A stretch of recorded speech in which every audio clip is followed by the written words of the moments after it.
दिन एकांत में देवहूति माता अपने बेटा कपिल के पास में आई है और एक सुंदर दिव्य आसन विराजमान किया है।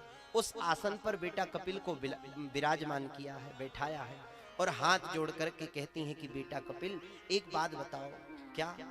बोले मैंने इतने संसार के सुखों का उपभोग किया, ऐसी संसार की कोई वस्तु नहीं जो मुझे प्राप्त नहीं हुई। कहा तो मनु महाराज की मैं पुत्री, पति भी मिले तो मुझे करदम जैसे, बेटा भी मिला तो कपिल तेरे जैसा, परंतु अभी तक मेरा मन अतृप्त क्यों है? अभी तक मुझे मन में अशांति क्यों है? ऐसा क्यों लगता है कि कुछ पाना शेष है? निर्भिन्नाम नितराम भूमन असत इंद्रिय तर्षणात् येन संभाव्यमानेन प्रपन्नान्धं तमः प्रभो। हे प्रभु, आप ऐसी कृपा करो, ज्ञान का खड्ग लेकर के ये अज्ञान रूपी वृक्ष को काट डालो। मैं तुम्हारी शरण में हूं। भगवान कपिल कहते हैं कि देखो मां, ये मन का पेट कोई भर नहीं सकता। मन को कितना भी मिल जाए महाराज, सारी संसार की संपत्ति भी मिल जाए, परंतु ये मन का पेट कोई नहीं भर पाया। मन अतृप्त ही रहता है, क्योंकि संसार के भौतिक सुखों से तृप्ति नहीं मिल सकती, उससे केवल सुख मिल सकता है। जब तक हमें आनंद की प्राप्ति नहीं होगी तब तक जीवन हमारा सफल नहीं हो सकता। तब तक इस मन को शांति, ये मन का भटकाव खत्म होने वाला नहीं है, इसी प्रकार भटकते रहेगा। आनंद की प्राप्ति कैसे होगी? बोले आनंद से जब हम जुड़ेंगे, जो तार जहां लगना चाहिए वहीं लगे तो ठीक है। गलत जगह यदि तार जुड़ जाए तो बिजली खराब हो जाती है। तो हमने अपना मन रूपी तार संसार में जोड़ दिया महाराज, और संसार में हम सुख ढूंढ रहे हैं, शांति ढूंढ रहे हैं। ये हो जाता तो कौन मिल जाए तो सुखी हो जाते, बेटा हो जाए तो सुखी हो जाते, परंतु संसार में सुख नहीं है।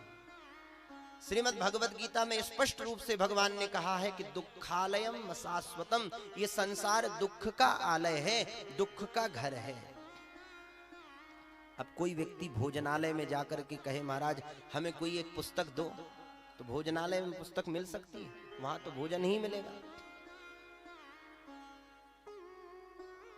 चिकित्सालय में कोई व्यक्ति जाए और वहां कहे महाराज हमें थोड़ी भूख लगी है, थोड़ा कुछ भोजन वोजन करा दो, तो वहां तो केवल दवाई मिलती है, वो औषधालय है।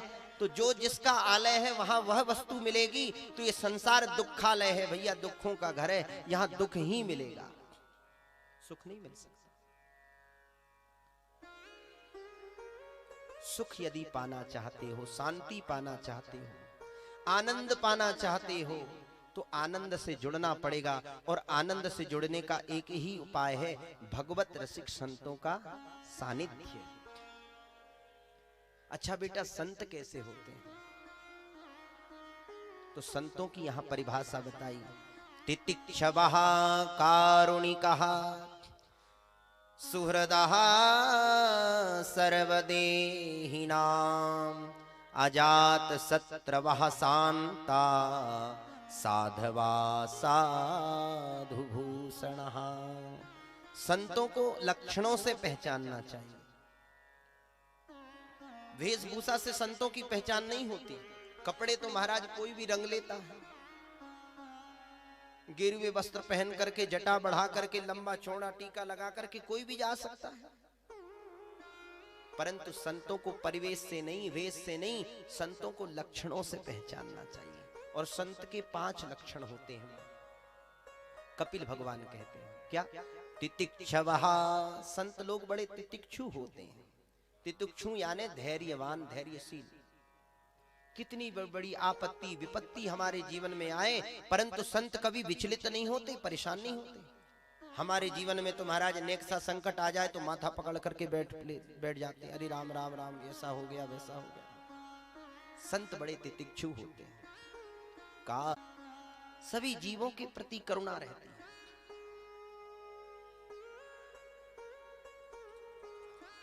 सुहृदा सर्वदेहिना, इस प्रकार से भगवत रसिक संतों का जब हम संग करेंगे तब हमारा चित्त शांत हो जाएगा।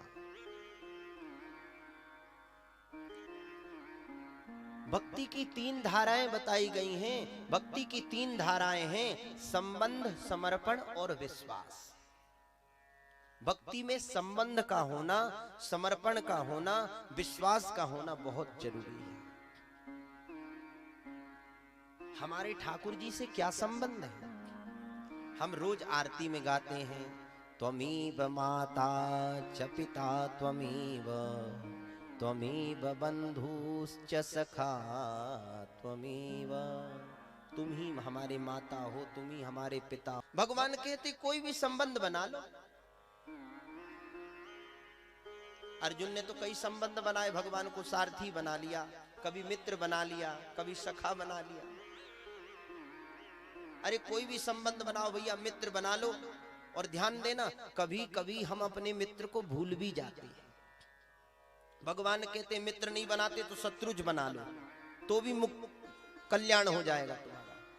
क्योंकि कभी कभी हम अपने मित्र को कदाचित भूल भी जाते हैं, पर शत्रु को भुलाना बड़ा कठिन होता है। हमारे साथ उसने ऐसा किया, हमारे साथ ऐसा किया।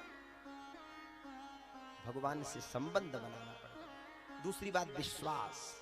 भक्ति में विश्वास होना चाहिए, विश्वास के बिना भक्ति अधूरी है।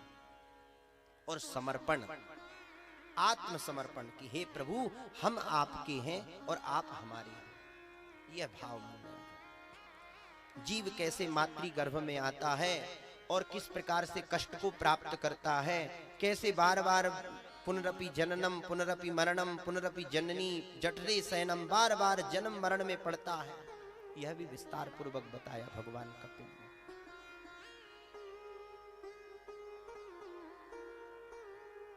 मां, मुझे प्राप्त करने का एक ही उपाय है और वो है भक्ति। और भक्ति में इच्छा नहीं होनी चाहिए। केवल ठाकुर जी से एक ही निवेदन करें, एक ही प्रार्थना करें कि हे प्राण प्यारे, हे प्राण वल्लभ, आपकी कृपा बनी रहे, तेरी कृपा बनी रहे, बस और कुछ नहीं चाहिए।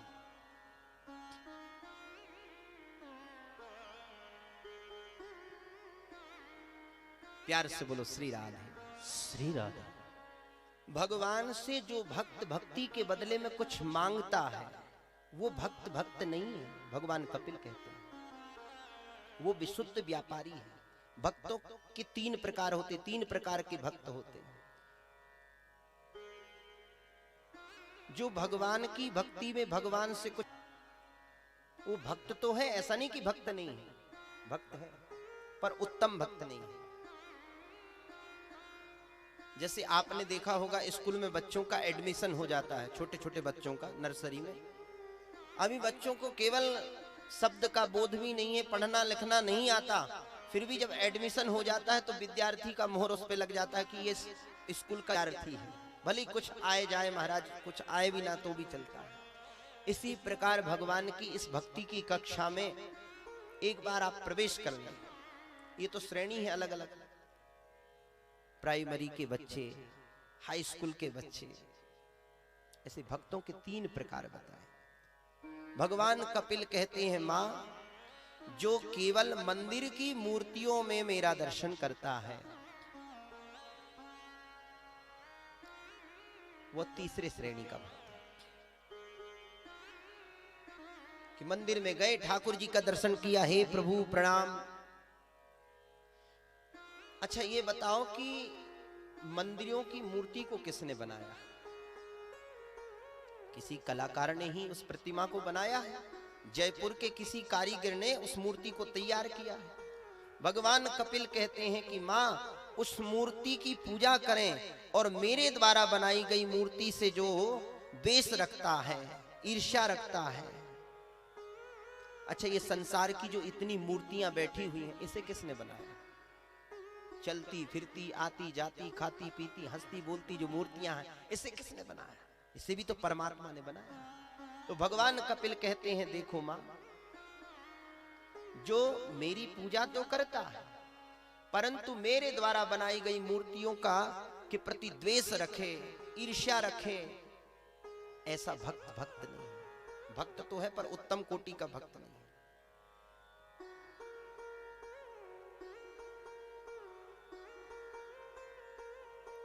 मंदिरों के अलावा संत ब्राह्मणों में भी मेरी भगवत्ता का दर्शन जो करता है कि गुरु जी आ गए प्रणाम करो, गुरु जी भी गुरुर ब्रह्मा गुरुर विष्णु गुरुर देवो महेश्वरा, गुरु देवता साक्षात भगवान का ही रूप है।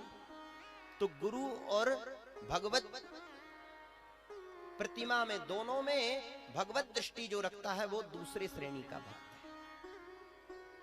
भगवान कपिल कहते हैं, जो सारे संसार में मेरा दर्शन करता है, सिय राम में सब जग जाने, ऐसा भक्त प्रथम श्रेणी का भक्त है। और एक चौथे नंबर का भी भक्त होता है जो भगवान से किसी प्रकार की अपेक्षा नहीं रखता।